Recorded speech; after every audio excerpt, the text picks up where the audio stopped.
guys!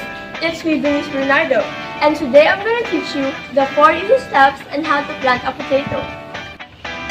But before anything else, let's prepare the materials needed. A potato that has begun to sprout, fertile soil, pot, knife, and a small amount of water. First step, to ensure high survival rate, look for a potato that has begun to sprout, just like this one. Second step, cut the potatoes into 2. Each piece should have at least 2 budding eyes, but make sure to be extra careful when cutting, or better yet, ask for assistance.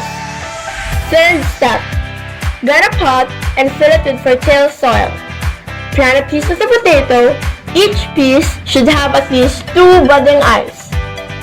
And the last step, place the pot in the area with lots of sun.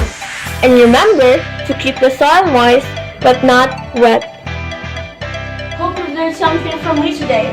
Thank you for watching. Bye!